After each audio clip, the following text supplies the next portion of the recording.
students, welcome to this standard English session. How are you? Last period we have seen 3.1 unit 3.1 poem, that is why. Have you understood the poem? Quite interesting and quite easy also. Now let us turn to the next topic, that is unit 3.2, the Song of Songs.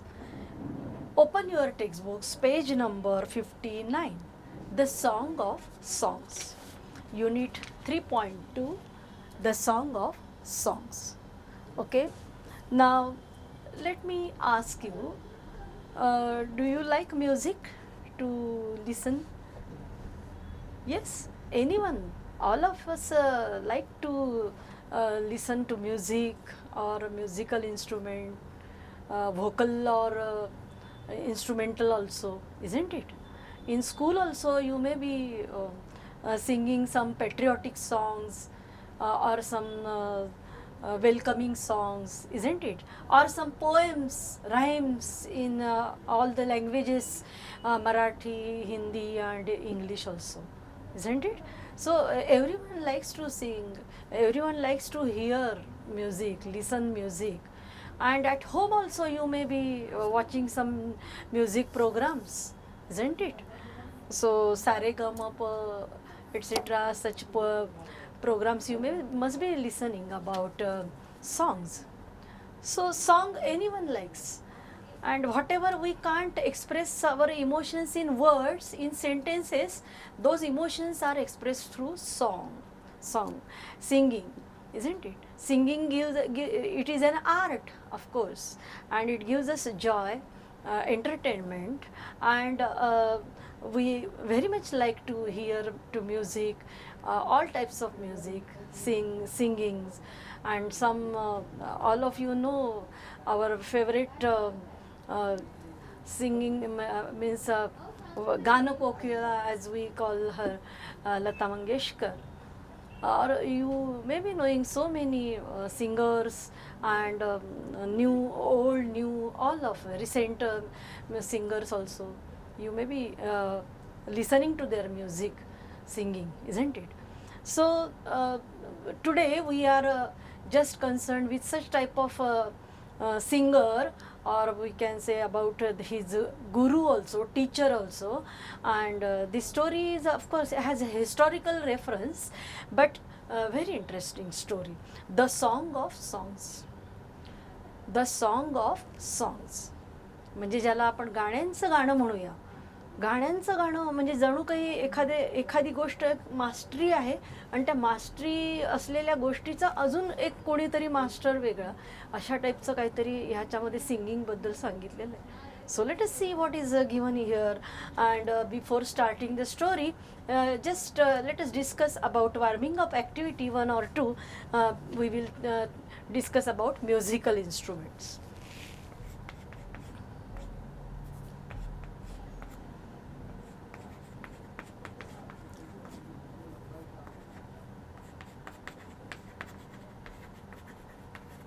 Now musical instruments, all of you know musical instruments, ज्याला आपण काय म्हणतो, वाद्य, संगीत वाद्य. तर कोणती कोणती वाद्य तुम्ही वेगवेगळे ऑर्केस्ट्रा बघता, वेगवेगळे म्युझिक प्रोग्राम्स बघता टी व्हीवरती आणि रेडिओवर सुद्धा ऐकत असाल गाणी. तर दोन प्रकारची हे असतात पहा, musical instruments. We can say Indian, it is given in your warming up activity, Indian and western. Indian and western. आता वेस्टर्न म्हणजे काय, इंडियन म्हणजे तुम्हाला माहिती आहे सगळे, भारतीय वाद्य, आणि वेस्टर्न म्हणजे काय, पाश्चिमात्य वाद्य. So we have to discuss, we have to think about these instruments, musical instruments. So can you tell me, one is given in your textbook, Indian, tabla is given, so you can easily tell others, harmonium, then sitar, then what can we say, mridangam, Warkari जे वापरतात ते माहिती आहे तुम्हाला, मृदंग. नंतर अजून काय सांगू शकाल? इंडियन इन्स्ट्रुमेंट पुष्कळ आहेत, पण आता आपल्याला इथे थोडं त्याची एक म्हणजे आढावा घ्यायचा आहे की कोणते कोणते म्युझिकल इन्स्ट्रुमेंट्स इंडियन आहेत. आणि हे किंवा शहनाई माहिती असेल तुम्हाला, कोणत्याही प्रोग्रामच्या बिस्मिल्ला खाची शहनाई तुम्ही ऐकली असेल. काय सुरेख, म्हणजे मास्टरपीसच आहेत प्रत्येक म्हणजे ऐकणं म्हणजे त्यांच्या शहनाईचे. तर असे आपले इथे अनेक उस्ताद, अनेक मास्टर सिंगर्स आणि म्युझिशियन्स आहेत. हे तुम्हाला माहिती आहे, तुम्ही म्हणजे जागरूकतेने ऐकत असाल सगळ्या वेगवेगळ्या गोष्टी. So these are the some musical instruments, Indian musical instruments we have thought about. Then let us think about western. One is given drum. Drum is given about Western instruments, and which are the others? We can say violin, then piano, keyboard, then guitar, isn't it? Violin, guitar, these are the Western musical instruments. So have you thought about all these things which are related with music? म्हणजे बघा, संगीत म्हटलं, music म्हटलं की किती गोष्टी त्याच्याशी related असतात. Musicians, then singers, then what can we say, orchestra और musical instruments, those who play on so many things. म्हणजे ज्याला आपण काय म्हणूया, संगीतकार, गीतकार, गायक आणि वादक, सगळे वाजवणारे आणि ह्या सगळ्याचं गोष्टीचं नियोजन करणारे. कितीतरी गोष्टी रिलेटेड आहे पहा त्या गोष्टीशी. तर आपण आता स्टोरीमध्ये ॲक्च्युअल बघूया की what it is about the who is the best, who was the best singer and who was his teacher. Okay, very interesting story. Let us read, let us not waste the time. But before starting the story, rag and occasion on page number 59, what it is about? There is one concept, that is folk music. Folk music means about Indian only we will think, Indian music only we will think about. Folk music and classical music. मग folk music म्हणजे काय? All of we know folk, लोकसंगीत ज्याला म्हणतो आपण. But which is the favourite folk dance और folk music in Maharashtra? You all of you know folk dance, लोकनृत्य, लोकसंगीत, ह्याच्याशी संबंधित कोणत्या कोणत्या गोष्टी आहेत महाराष्ट्रातल्या तुम्हाला माहिती आहे? लावणी, त्याच्यानंतर कोळी गीतं, वेगवेगळ्या प्रकारचे आदिवासी नृत्य, सगळे these come in which category? Folk music, लोकसंगीत, जे परंपरेनुसार चालत आलेलं आहे, एका पिढीकडून दुसऱ्या पिढीकडे आपण ते ऐकतो है ना, कोळी गीतं किंवा कोळी डान्स. त्याच्यानंतर classical music. Classical music means what? Classical music means शास्त्रीय संगीत त्याला म्हणतात. It has some rules and regulations, some strict rules and regulations are there. ह्याचं असं नाही आहे, हे शास्त्र आहे क्लासिकल म्युझिकचं, की ते मग परंपरेनुसार जरी चालत आलं असलं तरी त्या विशिष्ट नियमांनी ते बद्ध आहे शास्त्रीय संगीत. आणि त्या नियमांमध्ये बसून जो त्याचा सराव करतो, रियाज करतो शास्त्रीय संगीताचा, ते नीट समजून घेतो, शिकून घेतो गुरूंकडनं, तोच ते चांगल्या पद्धतीने पुढे मैफिलमध्ये गाऊ शकतो शास्त्रीय संगीत. फोक म्युझिकचं तसं नाही, एवढे रूल्स अँड रेग्युलेशन्स त्याला म्हणजे आहेत त्याचे पण नॉर्म्स, परंतु not like classical music. Okay, so these one name is given of राग अँड ऑकेजन. आता हे राग आणि त्याचा ऑकेजन म्हणजे कोणत्या वेळेला तो गायला जातो, all these things are related with classical music. Have understood? शास्त्रीय संगीताचा विचार करायला गेलो तर मग ह्या गोष्टीचा विचार करावा लागतो की त्याच्यामध्ये राग, नंतर ठुमरी, भजन, जरी ह्या गोष्टी येतात तरी मुख्य म्हणजे राग. मग या विशिष्ट रागामध्ये मग अनेक वेगवेगळे छोटा ख्याल, बडा ख्याल किंवा ठुमरी वगैरे असे प्रकार गायले जातात. इवन म्हणजे काही भक्तिगीतं किंवा सुगम संगीतसुद्धा त्या रागाशी संबंधित असू शकतं, त्या रागातले स्वर त्याच्यामध्ये असू शकतात. पण हा जो राग शब्द आहे हा म्हणजे आपल्याला येणारा राग नव्हे, तर त्याच्यामध्ये त्या रागामध्ये कोणते स्वर लागतात. म्हणजे उदाहरणार्थ इथे एक दिलेलं आहे पहा, मालकंस, आणि त्याची वेळ दिलेली आहे लेट नाईट. पण असे बरेच सगळे वेगवेगळ्या प्रकारचे राग आहेत की भूपाली, देस, दुर्गा, सारंग, काफी, खमाज, पूर्वी, मारवा, त्याच्या वेगवेगळ्या वेळा आहेत. काहीच्या संध्याकाळी चांगले वाटतात ते गायला त्याच्यातल्या स्वरांमुळे, तर काही रात्री, जास्त राग तर रात्रीच गायले जातात, फक्त पहिला प्रहर, दुसरा प्रहर या पद्धतीने. आणि काही राग जे आहेत ते सकाळचे गायले जातात. तर असे हे अनेक जे शास्त्रीय संगीतामध्ये राग आहेत, त्यातले तुम्ही असं माहिती करून घ्या की कोणते कोणते असे राग असू शकतात. इंटरनेटवरनं माहिती करून घ्या, किंवा असं जसं मी आता तुम्हाला सांगितले काही नावं, असे तुमच्या सानिध्यात संपर्कात लोक आले तर तुम्ही ते माहिती करून घ्या. एक जस्ट टू नो, आपल्याला एक माहिती पाहिजे की असं काहीतरी असतं बाबा, म्हणून आपल्याला ते ऐकायला सुंदर वाटतं. ज्याचा क्लासिकल म्युझिकचा बेस आहे त्याचं सुगमसुद्धा ऐकायला भारदस्त वाटतं खूप. का? कारण की तो जो संस्कार त्याच्यावरती झालेला असतो स्वर आणि लयीचा, त्याच्यामुळे त्याचं ते सुगम संगीतातलं 5 मिनिटाचं गाणं सुद्धा म्हणजे उत्कृष्ट होत असतं. हे त्याचं वैशिष्ट्य आहे क्लासिकल म्युझिकचा बेस असण्याचं. Okay, so let us read the story. Very interesting. See on page number 60 and 61. Okay, let us read the song of songs. आणि वाचता वाचताच मी तुम्हाला शब्दांचे अर्थ पण सांगणार आहे, जे की तुमच्या मार्जिनमध्ये दिलेलेच असतात शब्द, त्याचे मिनिंग पण दिलेले असतात वर्ड्सचे, English to English. And I am going to tell you in Marathi also. Okay, very easy. The song of songs. Slowly, gently, the exhausted musician laid his tanpura on the carpet. Tanpura म्हणजे तंबोरा किंवा तानपुरा हे एक musical instrument आहे, and it is also shown in the picture, page number 61. Okay, tanpura दाखवलेला आहे पहा. आणि एक अत्यंत असं गुरूंसारखी दिसणारी, एकदम साधी राहणीमान असलेली एक व्यक्ती तो तानपुरा वाजवतीये असं दाखवलेलं आहे चित्रामध्ये. तर जे शब्द बोल्ड टाईपमध्ये असतात त्याचे मिनिंग मार्जिनमध्ये दिलेलं आहे. मी यापूर्वी पण तुम्हाला हे सांगितलेलं आहे, तर लक्ष द्यायचं तिकडे त्याचं मिनिंग काय आहे. आणि मी मराठीत पण सांगते तुम्हाला. Slowly gently the exhausted musician laid his tanpura on the carpet. The exquisite strains of raga Darbari still vibrated within the hall. Emperor Akbar looked up, his eyes lit with admiration. Wonderful, he said. Superb. I listen to you every day, but I can't seem to have enough. एकदम म्हणजे आपल्याला असं वाटतं की it is a historical story, because emperor Akbar, सम्राट अशोकाच्या काळातली ही गोष्ट सांगणं चाललेलं आहे. आणि तो तानपुऱ्यावरती दरबारी राग म्हणजे गातोय तानपुऱ्याच्या साथीने, असं एक व्यक्ती वाजवती आहे आणि गाते पण आहे दरबारी राग. तर एक्झॉस्टेड म्हणजे tire. The exhausted musician laid his tanpura on the carpet. म्हणजे खूप गाऊन झाल्यानंतर, खूप रियाज झाल्यानंतर जो एक विशिष्ट म्हणजे समाधानाचा जो थकवा येतो, तर तो त्याच्याकडे पाहिल्यानंतर दिसतोय की मनासारखं झालंय गाऊन, खूप रियाज झालाय आणि आता थोडंसं थांबूयात. आणि म्हणून त्यांनी तो ठेवून दिला tanpura after practice. Okay, and exquisite, very very fine and pleasing. बघा, एखादी सुंदर गोष्ट सादर झाली ना, तर त्याचं ॲटमॉस्फिअरमध्ये निर्माण होतं, ॲटमॉस्फिअर त्या पद्धतीचं प्रसन्न वातावरण निर्माण होतं सुंदर.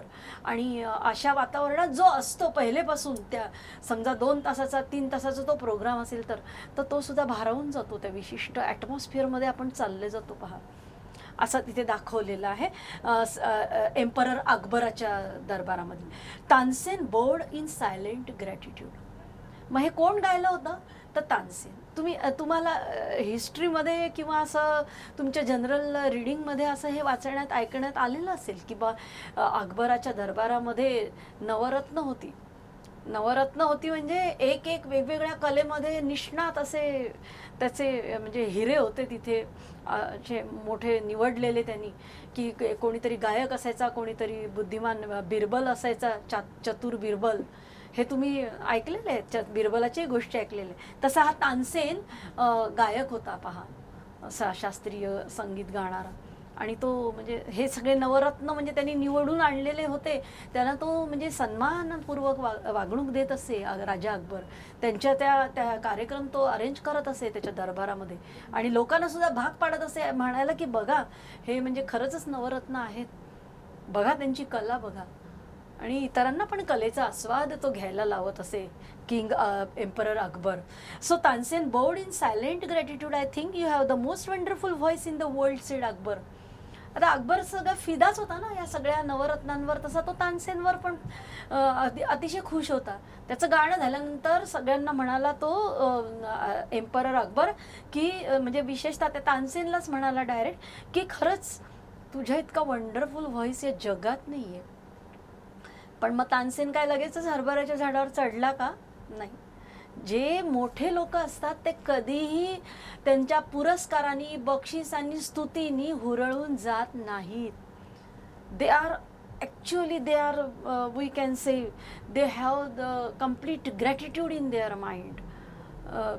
खरंच ते ऑगस्ट असतात अगदी, म्हणजे ज्याला आपण काय म्हणूया very very simple and they बो बिफोर देअर आर्ट. म्हणजे कलेपुढे ते नतमस्तक होतात पहा. त्याच्यामुळे त्यांना अहंकार चढतच नाही, अतिशय नम्र असतात ते.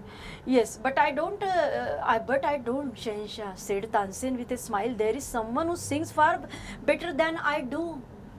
Really cried the disbelieving Akbar, then I must have him sing in my court, can you arrange it.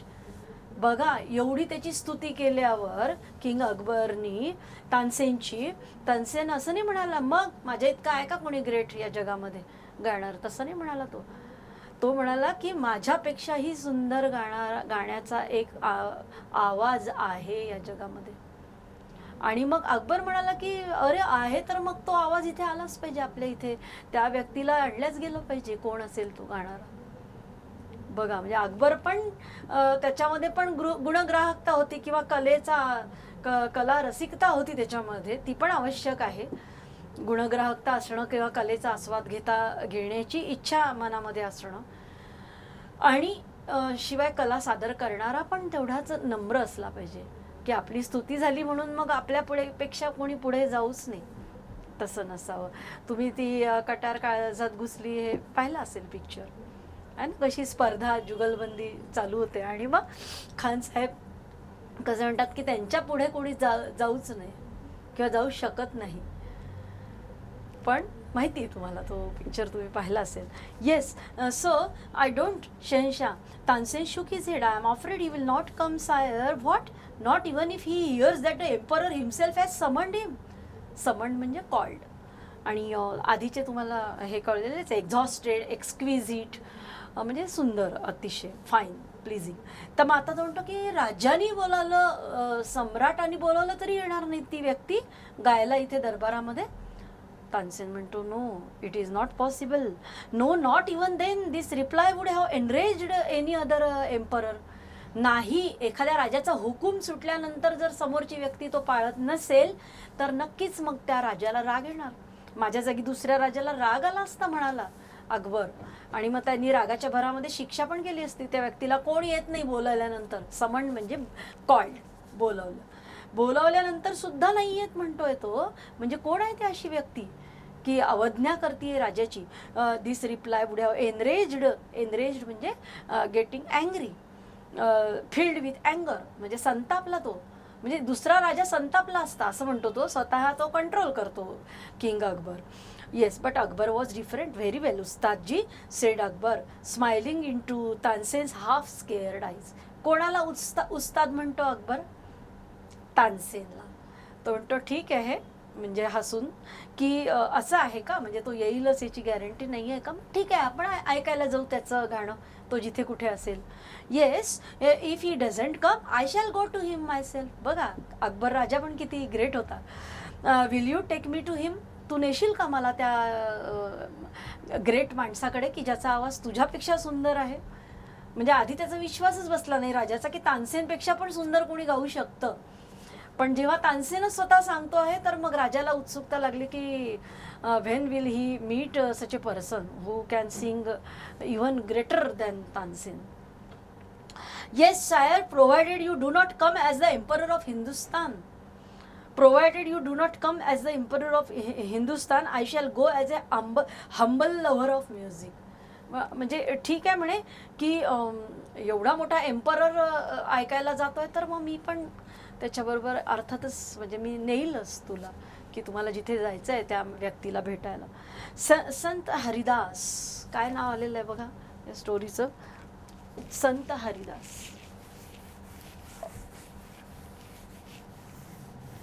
King Akbar, emperor Akbar, त्याच्या काळातली ही गोष्ट आहे. आणि अजून एक कॅरेक्टर आपल्याला कोण कळलं, तानसेन, जो की ग्रेट सिंगर होता त्या एम्परर अकबरच्या ह्याच्यामध्ये दरबारामध्ये. आणि तो कोणाबद्दल बोलत आहे, संत Hardas. So it is the story about Sant Hardas. Yes, Sant Hardas was the man Tansen had spoken of. He had been Tansen's music teacher and he lived the austere life of a hermit. एखादा म्हणजे काय म्हणूया, साधू व्यक्ती, साधी अगदी देवाची उपासना करणारी अशी जी एखादी व्यक्ती असेल, भक्त एखादा, आणि तरी अगदी साध्या राहणीने एखाद्या जंगलामध्ये आपली झोपडी बांधून राहावं तसं वास्तव्य करणारा, तशा पद्धतीचं साधं राहणीमान असणारा कोण होता, तर गुरु. कोणाचा गुरु? म्युझिक टीचर म्हटलेलं आहे त्याला, Tansen's music teacher. Who was Sant Haridas? Tansen's music teacher. म्हणजे हा तानसेनचा काय होता, म्युझिक टीचर होता. म्हणजेच काय, संगीतातला गुरु होता, म्हणजे संगीत शिकवणारा. तानसेनला संगीत कोणी शिकवलेलं, तर संत हरिदासाने, म्हणजे गुरु होते आणि तानसेन त्यांचा शिष्य होता. कळलं? मग आता आपण म्हणतोच की शिष्यानी तर नम्र असलंच पाहिजे गुरुच्या पुढे, आणि कितीही त्याची स्तुती झाली तरी त्यांनी आपल्या गुरुचंच वर्चस्व मान्य केलं पाहिजे. ठीक आहे, त्यांनी जरूर प्रयत्न करावा पुढे जाण्याचा, परंतु आपल्या गुरुच्या पुढे त्यांनी नम्रच असलं पाहिजे. तर ही त्या तानसेनची नम्रता पण आपण इथे बघायला हवी आहे. Humbleness, yes, humbleness of Tansen. आणि ही जी नम्रता आहे ती फक्त गुरुप्रती नाही, तर त्या गुरुमध्ये असणाऱ्या कलेप्रती आहे. Yes, we must be humble to your teacher also and your the art also, any art. ज्याला म्हणतो आपण विद्या विनयेन शोभते. नेहमी माणसाने असं असलं पाहिजे. When Tansen and the emperor reached his hut, he was busy with the daily course. When they asked him to sing, he smiled, but said firmly, I am long past the age for singing. Even his favorite pupil could not persuade him to change his mind. But Tansen knew how to get around him. He offered to sing before his guru. And he made a deliberate mistake. बघा, तानसेनला माहिती होतं की गुरु केव्हा गाऊ शकेल, आणि गाणं ऐकायचं होतं कोणाला, एम्परर अकबरला. पण गा म्हटल्याने गाणारे असे काही ते संत हरिदास नव्हते. मग आपल्या गुरुला गायला कसं प्रवृत्त करावं हे बरोबर तानसेनला माहिती होतं. तर त्यांनी काय केलं, स्वतः गायला सुरुवात केली गुरूंच्या जवळपास गेल्यानंतर. येस, त्याच्या अवतीभोवती जवळ अगदी त्याला ऐकू जाईल असे स्वर. या एवढ्या टप्प्यामध्ये तो पोहोचल्यानंतर, ते दोघं जण पोहोचल्यानंतर तानसेन आणि अकबर, तानसेन गायला लागला की जेणेकरून ते गुरूंच्या कानावर पडेल. आणि गाताना त्यांनी मुद्दाम चूक केली. बघा, हुशार होता Tansen. Yes, that's not the right note, Tansen cried his teacher amazed. एकदम आश्चर्यचकित झाल्यासारखं. आपण आधीच्या पॅरेग्राफमध्ये पाहिलं की त्याला म्हटलं गेलं की गाता का तुम्ही म्हणून. I am long past the age for singing. Even his favourite people could not persuaded him to change his mind. म्हणजे मी आधी गात होतो म्हणे, फार दिवस झाले त्या गोष्टीला मी गात होतो, आता हल्ली मी काही गात नाही. आणि त्याचे जे दुसरे शिष्य आहेत ते सुद्धा त्याला म्हणू शकत नाही की तुम्ही गा म्हणून, संत हरदासाला. म्हणजे त्यांनी कबूल केलं की मी आता काही गात नाही, फार पूर्वी मी गात होतो, आता मी त्याच्या पुष्कळ पुढे गेलेला माझा प्रवास. म्हणजे ही भूतकाळात गोष्ट जमा झाली की मी गात होतो, असं म्हणतो संत हरिदास. पण आता राजाला तर ऐकायचं होतं, कारण तानसेननी सांगितलं होतं की सुंदर गातात म्हणून हे माझे गुरु. मग आता त्यांना गायला कसं प्रवृत्त करायचं, तर मग त्यांनी मुद्दाम चूक केली पहा तानसेननी. Yes, Tansen did not seem to understand his teacher and he made the same mistake again. Exasperated, Sant Haridas took the tanpura from Tansen's hands and sang the right note. Then he went on to the next and the next. म्हणजे एकदा सांगितलं संत हरिदासांनी तानसेनला की it is wrong, what ever you have संग, it is wrong note, इथे तुझा स्वर चुकलाय. पुन्हा तो तसाच गायला लागला आणि पुन्हा चूक करायला लागला तानसेन मुद्दाम. पुन्हा त्यांनी सांगून पाहिलं, शेवटी त्याचा बॅलन्स गेला. कोणाचा? गुरूंचा, संत हरिदासाचा.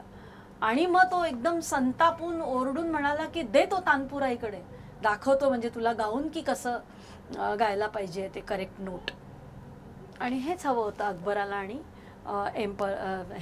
तानसेनला. Isn't it?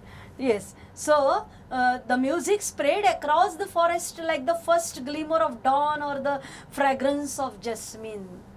म्हणजे असा मोगऱ्याचा सुगंध पसरावा, दरवळावा इकडे तिकडे, किंवा अगदी सकाळचे पहाटेची कोवळे किरणं आपल्याला सूर्याचे जेव्हा आपल्या अंगावर पडतात किंवा अवतीभोवती आपल्याला दिसतात, आपण ते पाहिल्यानंतर दृश्य जसे आपण प्रफुल्लित होतो, प्रसन्न होतो, तसं त्याचं संत हरिदासाचं म्युझिक ऐकल्यावर किंग अकबराला आणि तानसेनला तर माहितीच होतं, पण त्या अकबराला विशेषतः लक्षात आलं की बापरे, काय ग्रेट गायक आहे हा.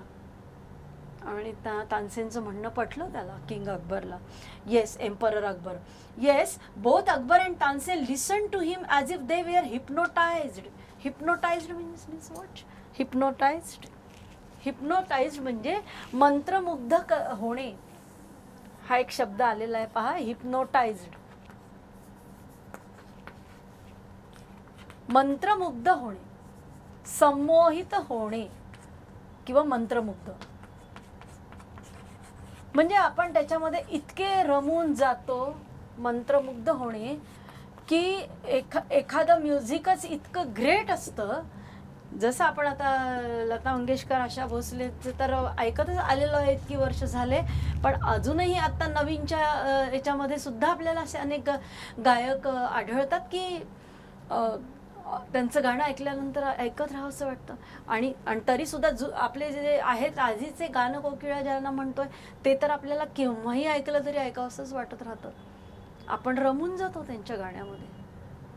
So great people, great singers, म्हणजे जणू काही देवानीच यांची निर्मिती ह्या कारणासाठी केलेली आहे की त्यांनी बस म्हणजे ज्याला आपण म्हणू श्रेष्ठ गायक गायिका म्हणून त्यांचं नावलौकिक जगभर पसरेल, अशासाठीच त्या गोष्टींची निर्मिती झाली असं वाटावं.